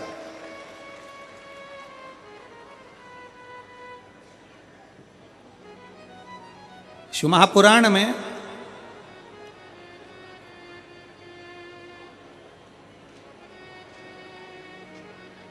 एक रावण संहिता के अंतर्गत 4 तिलक का वर्णन आता है। थोड़ा सावधानी से सुनिएगा। 4 तिलक का वर्णन रावण संहिता के अंतर्गत आता है और अथर्ववेद में भी कुछ वृक्षों की फल पत्ती का वर्णन आता है, उसका भी स्मरण इस कथा के माध्यम से। पहले नंबर का तिलक होता है सफेद आंकड़े की जड़ का तिलक। सफेद आंकड़े की जड़ का तिलक। सफेद आंकड़े की जड़ देखिए, आप लोगों ने सफेद आंकड़े का पुष्प देखा है? हम आस्था चैनल वालों से भी निवेदन करेंगे कि कथा में जिस जिस तिलक का वर्णन किया जाए उसके पौधे का दर्शन भी कराएं, जिससे लोगों को मार्गदर्शन मिले कि कौन सा पौधा बोला जा रहा है। सफेद आंकड़े की जड़ का तिलक। और यही सफेद आंकड़े की जो जड़ होती है संतान प्राप्ति के लिए, तुमरुकेश्वर का नाम लेकर कमर में लाल धागे में बांधा जाता है, जैसा आप लोग पहले कथाओं के माध्यम से श्रवण कर चुके। एक होता है पहले नंबर पर सफेद आंकड़े की जड़ का तिलक। ये क्या काम आता है और किस लिए लगाया जाता है? तो शिव महापुराण की कथा कहती है, जिस दिन आपको लगे कि मुझे इस कार्य के लिए जाना है और ये मेरा कार्य सफल होना चाहिए, ये कार्य मेरा रुक रहा है, इस कार्य में बाधा आ रही है, ये कार्य मेरा अटक रहा है, उस दिन सफेद आंकड़े की जड़ को थोड़ा सा घिस कर और घिसने के बाद उसको अष्ट विनायक में से किसी भी एक विनायक श्री गणेश जी का नाम लेकर अपने मस्तक पर थोड़ा सा तिलक उस सफेद आंकड़े की जड़ का लगाकर चले जाइए। वो कार्य आपका सफल होकर ही रहेगा, भले 8 दिन लग जाएं, 10 दिन लग जाएं, पर सफलता उस कार्य में मिलती जरूर। पहले नंबर पर आता है सफेद आंकड़े की जड़ का तिलक। दूसरे नंबर पर अपामार्ग की बीच का तिलक। अपामार्ग एक पौधा होता है, आप लोग टीवी पर उसका दर्शन कर रहे होंगे, एलईडी पर आप देख रहे होंगे। अपामार्ग की जड़ का अर्थात अपामार्ग का जो पौधा होता है उसका जो बीज होता है, जैसे आप ऊपर लगा हुआ देख रहे हैं, इसमें बीज लग रहा है, पौधे को आप लोग देख रहे होंगे टीवी पर, एलईडीओ पर, एलईडी भी चल रही है, एलईडीओ पर भी देख रहे होंगे कि ये अपामार्ग का जो पौधा होता है ये आपको आपके घर के आसपास में कहीं पर भी मिल जाएगा, जंगल में मिल जाएगा, आपके घर के पास लगा हुआ मिल जाएगा, ये हर कहीं लग जाता है। अपामार्ग का जो पौधा होता है, इसका जो बीज होता है, इसका जो फल होता है, फल में जो बीज होता है, इस बीज को सुखा लिया जाता है, सुखाकर इसको पीस लिया जाता है और पीसकर इसको जहां पर भगवान शंकर का शिवलिंग है, शिवलिंग का जल बहकर जहां से नीचे गिरता है, उसको समझ लें, थोड़ा सा आप लोग ध्यान में आ जाएगा आप लोगों के।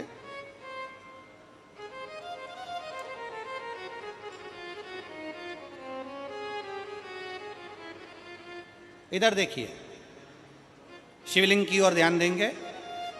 यहां जो व्यासपीठ के सम्मुख में शिवलिंग बना है, यह शिवलिंग, और शिवलिंग के सामने से जो जल बहकर जो जल नीचे की ओर आ रहा है, शिवलिंग के सामने से जल बहकर जो नीचे की ओर आता है, ये जो भाग होता है, इस भाग पर अपामार्ग का जो बीज होता है सूखा हुआ, जिसको आपने पीसा है, उसको यहाँ लगा दिया जाता है, उसी को वापिस लेकर आया जाता है और उस बीज का जो चंदन होता है, जिसको अपन पानी में मिलाकर सिर पर लगाते हैं, कोई व्यक्ति आपका अगर धन लेकर चले गया, कोई व्यक्ति आपकी संपदा लेकर चले गया, कोई कार्य आपका बहुत दिन से कोर्ट में अदालत में चल रहा है, लगभग 1 महीना इसका तिलक लगाना चालू कर दीजिए, दूसरे महीने में आपका धन आपके घर पर जरूर आएगा और आपका कार्य पूर्ण जरूर होगा। अपामार्ग का बीज का चंदन तिलक, अपामार्ग का तिलक हमें सुख प्रदान करता है। तीसरे नंबर पर होता है दुर्वा। क्या बोलते हैं इधर छत्तीसगढ़ में, दुर्वा बोलते हैं कि घास बोलते हैं? जो गणेश जी को चढ़ाते हैं दुर्वा, दुर्बी, ठीक है। टीवी पर आप लोग देख रहे हैं, दर्शन कर रहे होंगे। दुर्वा, दुर्बी, जिसको छत्तीसगढ़ में दुर्बी कहते हैं, दुर्वा कहते हैं, जो गणेश जी को चढ़ता है, दुर्वा। अब आप सबको स्मरण में तो होगा कि दुर्वा कहाँ से प्रकट हुई है।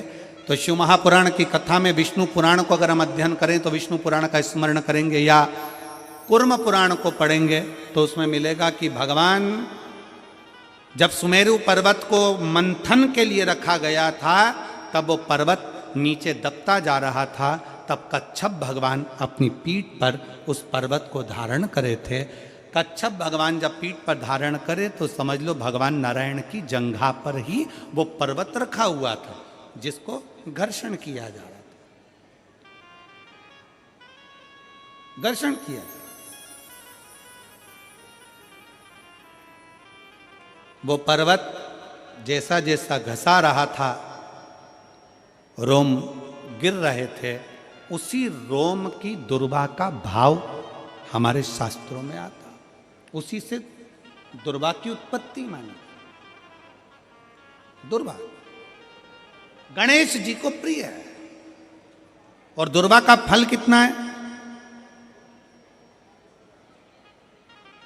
दुर्वा का फल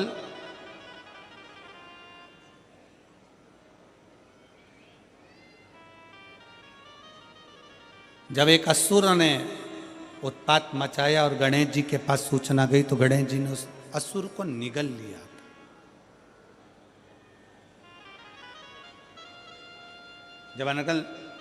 जब देखा, अनायास उस असुर की ओर देखा तो भगवान गणेश जी ने उसको निगल कर अपने गर्भ में, अपने पेट में उसको धारण कर, अंदर ज्वाला उत्पन्न हुई। भगवान शंकर ने एक दुर्वा गणेश जी को दी, उन्होंने पाई, अंदर बैठा हुआ असुर समाप्त हो गया।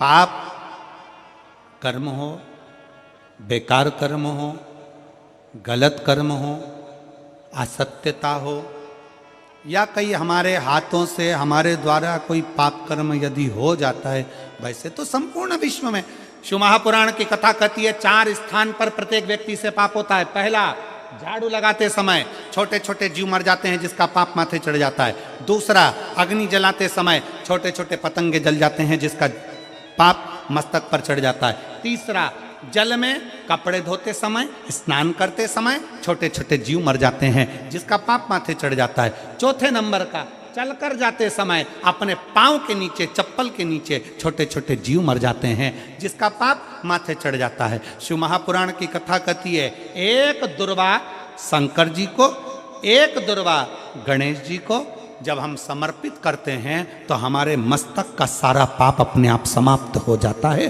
दुर्वा में इतना तेज हो, दुर्वा। और शिव पुराण कह रही है तीसरे नंबर का तिलक है दुर्वा का। दुर्वा का तिलक, दुर्वा को चढ़ी हुई जब छोटी सी दुर्वा लेकर उसको सूखने के बाद भस्म बनाकर शंकर को चढ़ाकर उस भस्म को लाकर मस्तक पर यदि तिलक लगाया जाए, उस दुर्वा का तिलक यदि मस्तक पर लगाया जाए, कोई व्यक्ति तुमसे कह दिया कि तेरे बस का ये नहीं है, कोई ने कह दिया तू ये सरकारी नौकरी पा ही नहीं सकता, कोई ने कह दिया कि तू ये काम कर ही नहीं सकता, तू मकान बना ही नहीं सकता, कोई ने कह दिया तेरी दुकान चलेगी ही नहीं चाहे कितनी खोल ले, अगर आपका कोई आत्मबल नीचे गिराता है तो 20 दिन तक दुर्वा का तिलक यदि मस्तक पर लगाया जाए तो आत्मबल भी बढ़ता है और कार्य सिद्ध होता है। ये दुर्वा तिलक की महत्व। चौथे नंबर पर आता है बेलपत्र की जड़ का तिलक, जिसको हम पहले भी कथाओं में बोल चुके हैं कि बेलपत्र कि मिट्टी का भी अगर तिलक लगाया जाए, बेलपत्र के नीचे की मिट्टी का भी अगर तिलक लगाया जाए तो वो भी फल देता है। तो बेलपत्र की जड़ का तिलक तो बहुत मूल है। कभी मान लो कहीं बेलपत्र की जड़ ऐसे नहीं निकालना चाहिए, बेलपत्र हरा भरा रहे तो कभी उसकी जड़ नहीं निकालनी, कभी भी। मान लो कोई बेलपत्र का वृक्ष सूख गया, कोई बेलपत्र का वृक्ष अगर सूख गया है, उसकी अगर जड़ मिल गई है तो उसको घिस कर उसका चंदन बनाकर शिव का लेपन कर उस चंदन को अपने मस्तक पर भी धारण कर सकते।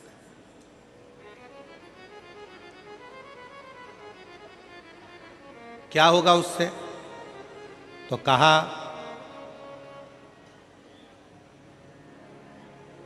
किसी व्यक्ति को कोई कार्य के हेतु आपने बोला है और वो व्यक्ति कार्य से इनकार कर रहा है, मना कर रहा है कि ये मेरे बस का नहीं है, मैं नहीं करूंगा, उठाओ तुम्हारी फाइल लेकर जाओ यहां से, ये मैं नहीं करूंगा।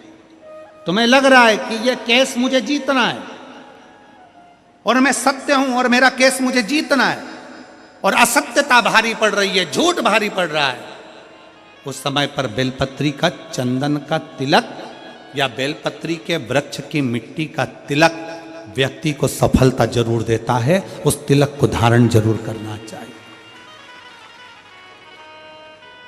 उस तिलक को जरूर धारण। बेलपत्र का तिलक, बेलपत्र की मिट्टी का तिलक, बेलपत्र के वृक्ष के नीचे बैठकर करा गया भजन, बेलपत्र के वृक्ष के नीचे बैठकर करी गई साधना, बेलपत्र के वृक्ष के नीचे बैठकर करी गई आराधना हमें फल प्रदान करती है। और मैं संपूर्ण देशवासियों को इसके लिए बहुत बहुत साधुवाद देता हूँ, बहुत बहुत बधाई देता हूँ कि जब वृक्षारोपण कराया जाता है विठले सेवा समिति द्वारा, सारे शिव भक्त अपने अपने क्षेत्र में बेलपत्री का पौधा लगाते हैं और बेलपत्री के वृक्ष को बड़ा करते हैं। उसके लिए आपको साधुता देते हैं, साधु। अपने जीते जी अपने जीवन काल में प्रयास जरूर करो कि बेलपत्री का पौधा जरूर लगाया जाए, क्योंकि जब हम भोले बाबा के भगवान शंकर के चरणों में जाएं तो शिव कृपा करें,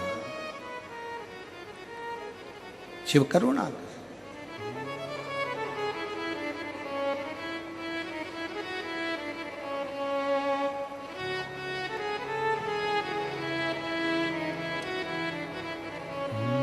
जाने के लिए, सृष्टि की रचना का क्रम दिखाने के लिए स्वयं शंकर भगवान अर्धनारीश्वर का रूप धर लिए। हमारे बीच में अर्धनारीश्वर भगवान पधार रहे हैं, एक बार जोरदार ताली बजाकर उनका स्वागत वंदन।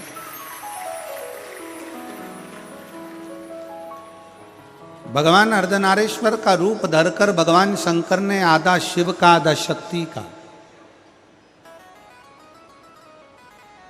आधा शंकर का आधा पार्वती का